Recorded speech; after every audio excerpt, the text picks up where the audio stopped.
What's up, my friends? Today, I want to share with you how I make simple, easy blackberry jelly.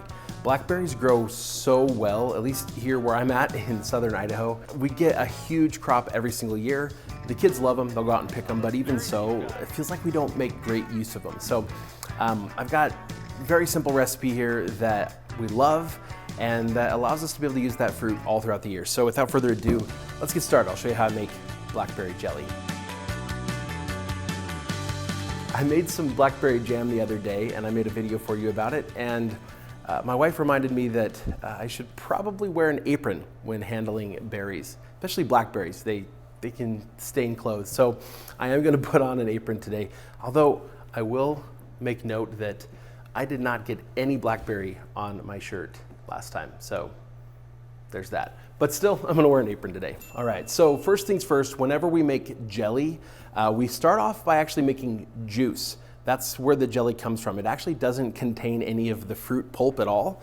It contains the juice. So first things first, we're gonna actually take our juicer here and we're gonna fill up the bottom of it with water and get that heating up, because we are gonna need that boiling really good here. Start with as warm of water as the sink will give us. I'm gonna fill it up basically to the top, because over time, this water as it boils is gonna empty out, and I'm gonna have to refill it probably a couple times depending how much of my blackberry that I end up juicing today. So just the higher I fill it, the less often I'm gonna have to refill it. All right, now that's nice and full.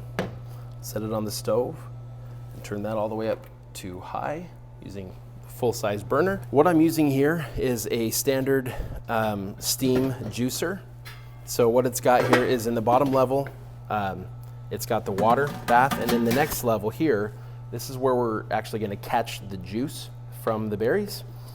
We use this for all sorts of stuff. We use this for apples, to soften apples, to make applesauce, and then we get a little bit of apple juice, but then the apples are softened. It's one way to do it. You can also just kind of boil the apples in a little bit of water if you want to, but this is the way my wife and I like to do it. And then we actually put the fruit in the top here to steam. We do the same thing as well for grapes. We get some amazing grape juice that way. Next, we're gonna wanna go ahead and rinse off our fruit so it's in good shape to go ahead and start juicing it. For our jelly, we're gonna be using this Sure Gel Premium Fruit Pectin. I just buy lots of this. So sometimes we'll just find it at the store, at a grocery store, and just pick up basically as much as we can, because we use a bunch of boxes every year. Now, according to the recipe in the Sure Gel packet, I'm gonna need 12 cups of fruit to yield my 4.5 cups of juice that I'm gonna need for this recipe. I'm curious to see how that turns out. So I'm gonna accurately measure my 12 cups, and we're gonna see just how much juice we actually get. So first, I'm gonna go ahead and I'm gonna pour some of the juice that's in the bottom. I don't wanna lose that when I rinse the fruit. This is all gonna get cooked, it's gonna get hot. I'm not too worried about it being like perfectly cleaned. I just wanna make sure I get off any like bugs or any other kind of dirt and stuff from when we picked these the other day. So I'm just gonna quick give these a rinse. I don't want, like I said, I don't wanna lose too much juice here. This is a 4 cup or a 1 quart measuring cup. Just about there. A couple more. All right, there's my first 4 cups. I'm gonna just put this right in the top.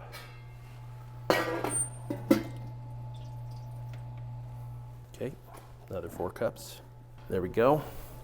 Now, I don't know about you, but I find it awfully interesting that my 4 quart / 1 gallon ice cream bucket here, it literally says right on it, 4 quarts, says it right there, yielded only, when it was full to the brim, 12 cups, should be 16. So I'm a little bit suspect about the size of these containers. I think I'm gonna go ahead and take a second, because that's gonna take a few minutes to heat up. I'm gonna measure water going into this bucket and see if it actually is 4 quarts. So I'm coming for you, Winco. Put the lid on that so we trap in that heat better. And this part, when it comes to the juicing, is just a matter of just waiting now. We're gonna go ahead and let that boil. If it starts boiling real hard, we might turn down the temperature just a little bit, but I still wanna keep it boiling pretty good and hard the whole time. All right, here we go. Now we're gonna see my super scientific testing for you. 4 cups.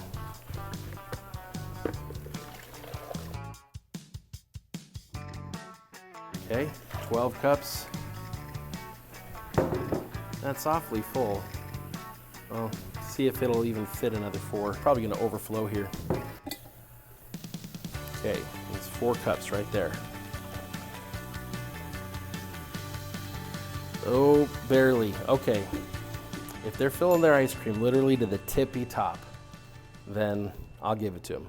So I guess it must have just been that as we filled them with blackberries, the packing shape, there was just more space in it. Whereas now, because they've been sitting for about a day and a half, they've just kind of softened a bit. So they're taking up less space now than they were then. So we'll see if that makes a big difference. Again, I put in what was originally about 16 cups, but was only 12 cups when I measured it today. I put it in there, and we're gonna see if we get the 4.5 cups of yield that the recipe says I should probably get. All right, Winco, you're safe for now. All right, now we're just gonna wait. So what will happen, we're gonna know we're getting there because this little hose is gonna start to fill up with purple blackberry juice. And as it does, I'll be able to open this up and let it through. Now it's just a waiting game. All right, I've had this going for a little while now, and you can see we now have juice filling the entire hose. So there are a few things I'm gonna go ahead and do at this moment. First, I'm actually gonna go ahead and I'm gonna turn on my oven to 220 degrees, and then I'm gonna put some jars that I'm gonna be using for canning on a baking tray and just put them in the oven. So I've got a tray in there actually with some jars in it from when I made my jam. So we'll just move this out of the way. This can hang, it actually does a pretty good job of sealing. Okay, I'm gonna put a bunch of these jars in.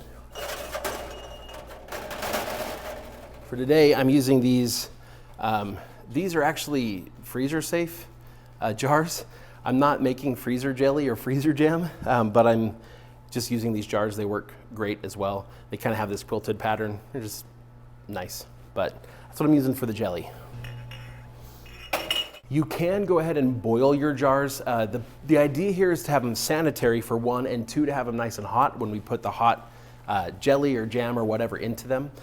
I like to have them hot. It's a great way to make sure that we don't have any bacteria or anything else that can be growing inside. The reason 220 degrees, that's above boiling point, so essentially it's as good as or better than boiling them. But I like having them good and dry when I pull them out of the oven. So they're in there right now. We'll let them get up to temperature. I'm gonna go ahead and get the juice out of the juicer, and we'll see how much we have. As it starts to flow, oftentimes it can take a little while to get all of it. And we're gonna see if we get the 4.5 cups that the recipe says we should get from the 12 cups. I will say that for the most part, I found it to be pretty accurate, these numbers that they give, but just in case. Go ahead and open that up. We'll let it flow. As that slows down here, I'll give this a little tip just to get the rest of the juice to the front so it can pour out. Probably keep getting a little bit over the next little while. I'm gonna see how that's doing. So to me, these blackberries here, they look reasonably spent, but there may be some more juice in here. You can kind of press them and try to get a little bit more out, but then you're likely to also start pushing some of the pulp down through. I actually think those are pretty good. Let's see how much juice this is. Looking at the side of the pitcher, or the front of the pitcher, almost 6 cups worth of juice out of that. That's pretty great. We got plenty of juice. Because I want to actually do a double batch of the jelly, I'm gonna go ahead and throw some more berries in here. And I got plenty of water still in there. You can see it's still mostly full. So what I'll do, I'm gonna take this off. This is all my stuff from making the jam, the remains. I'm gonna go ahead and put this in here too. And this will all go in my compost. What was originally a gallon, right? What 12 cups of measured gave me almost 6 cups. I need 9, right? So I need half of that again. So I'm gonna get 6 more cups of blackberries going here.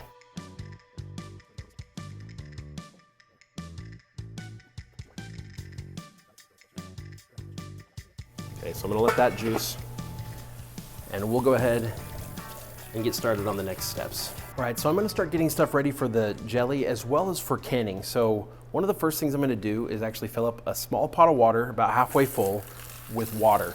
I'm gonna put that on the back here to start boiling. That's just on the back burner, literally. The purpose of this is for these lids.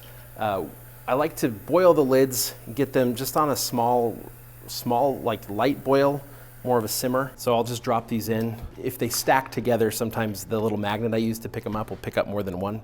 So we'll go ahead and throw a few of these in.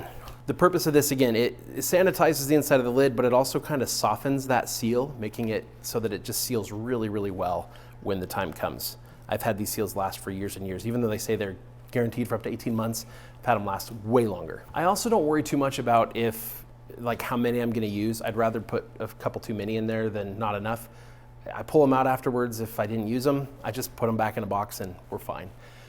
The next thing I'm gonna do also is I'm gonna put my canning pot. I just use this stock pot here that's got a canning rack inside of it, but I use that. It's a little over half full. It's plenty full to more than cover all the jars when I fill it up. But I'm gonna get that boiling because we're gonna be ready to can probably by the time this is ready to boil. All right, next thing, we're now going to separate out the sugar that we need. When we add in the majority of the sugar, it's best to do that all at once, not scoop by scoop. And since I'm doing a double batch here, I'm gonna need 6 cups of sugar. Then from that, we're gonna need to set aside a little bit that we can mix in with our pectin.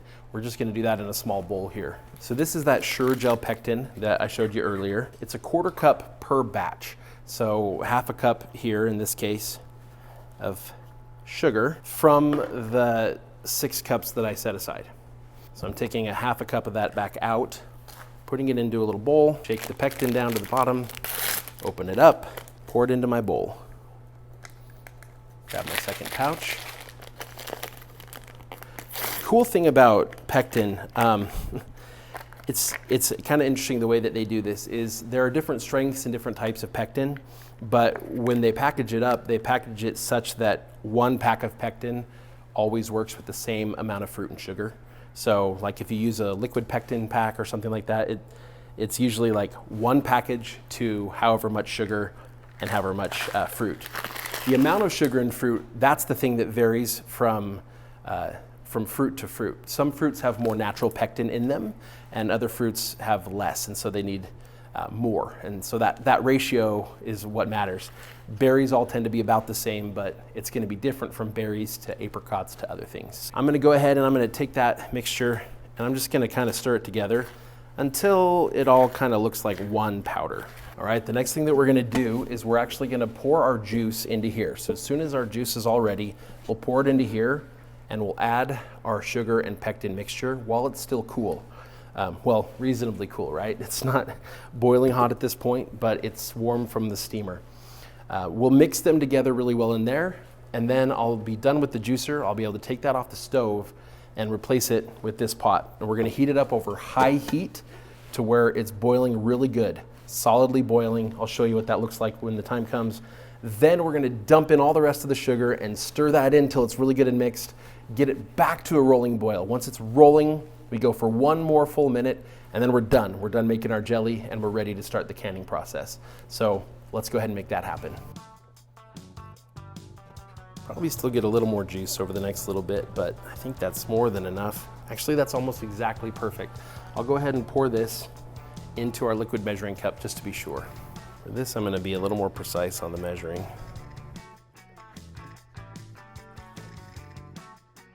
It's 8 cups. All right, next, we'll go ahead and we'll mix in this sugar and pectin mixture. We bring that over to the stove and heat that up. Okay, that mixed in really easily. So now we've got the heat turned all the way up to high, and we're gonna stir this basically constantly until it is boiling good and hard.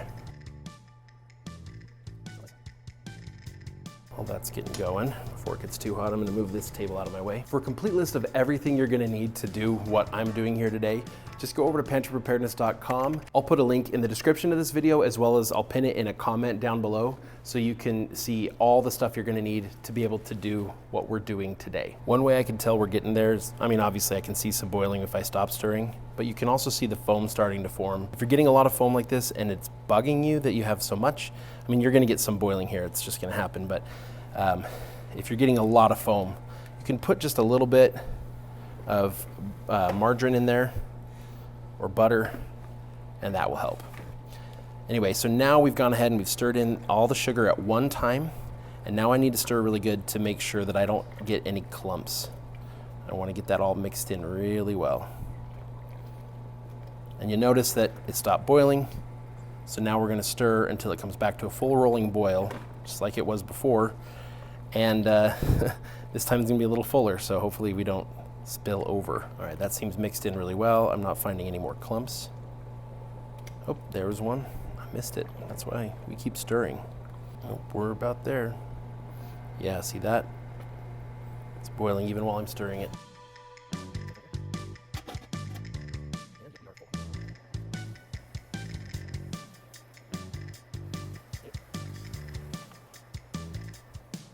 All right, we've gone for over a minute. We'll go ahead and put that there. We definitely had a spillover. Before this cooks on, I'm gonna try to get off what I can. All right, well, we had a little bit spillover, but not too bad. We got to keep most of it. Now I'm gonna give it a little stir. Next, I like to lay out a towel to put jars on. And I'm gonna go ahead and I'm gonna fill up these jars here in place. For that, I like to use this giant scoop that I love, and then this little funnel. We'll grab a jar and get started. Okay.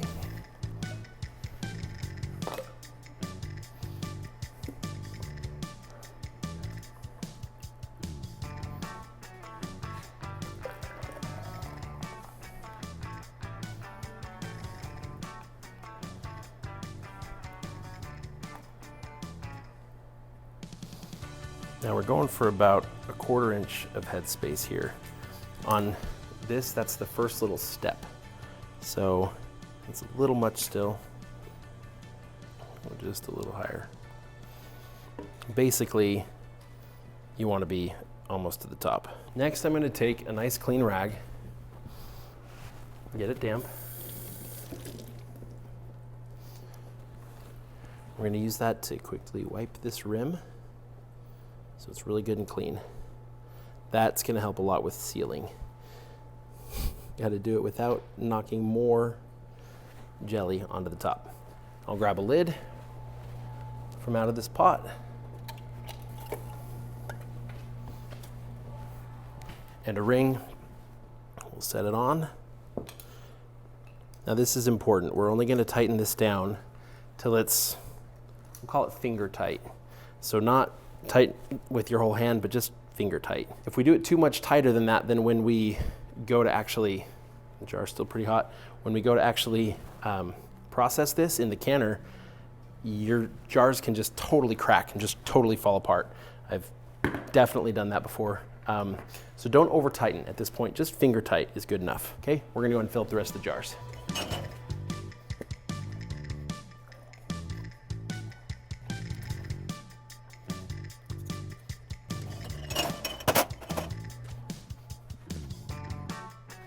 At this stage, you can see this is still really quite liquid.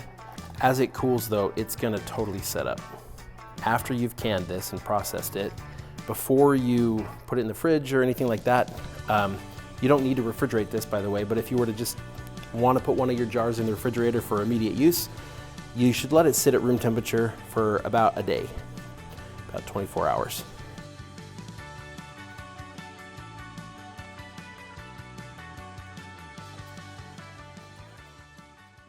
You can already see what's on like the spatula that's already cooling. It's already got a nice jelly consistency. And as it cools, that's how it's all gonna be. And it's really good. We're gonna go ahead and process this now, but there's one more cool thing I wanna tell you about, and that is that First of all, if these didn't set up, if they stayed a little more liquidy, I mean, this is really liquidy, but if once they're all done and they've had a day to sit, it's still pretty liquidy, it's okay. It's actually a delicious syrup as well. This blackberry syrup goes really well on pancakes and waffles and anything else you'd put a nice berry syrup on. So it's not the end of the world. If you want to make blackberry syrup specifically, you could do exactly what we did here today and do a double batch when it comes to the fruit and the sugar, depending on the thickness, right? If you want it a little bit thicker but not jelly, you could do a 1.5 batch, right? So instead of 9 cups of juice, which was the double batch, I might do 6.5 or so, somewhere in there, right? 6.5, 6 2/3 cups of juice, and do that with about 4.5 cups of sugar, but only 1 packet of the sugar gel. Or you can do a full double batch of everything with only 1 packet of the sugar gel. And that's just gonna get you less thickening, but it's gonna give you the same great flavor. You're gonna end up with some delicious syrup. But now we're gonna go ahead and put this in the canner. Okay, we're gonna go ahead and lower this in.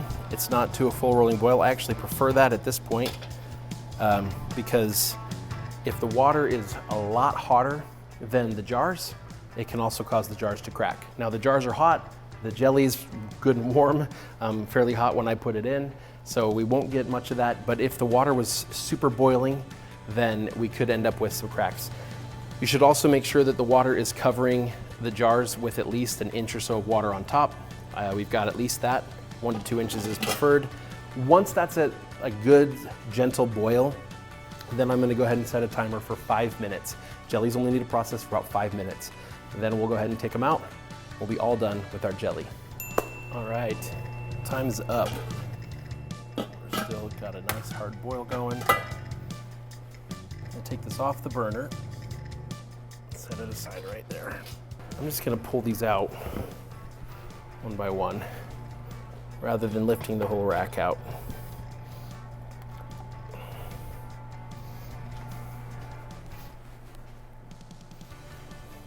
I'm gonna set them right side up.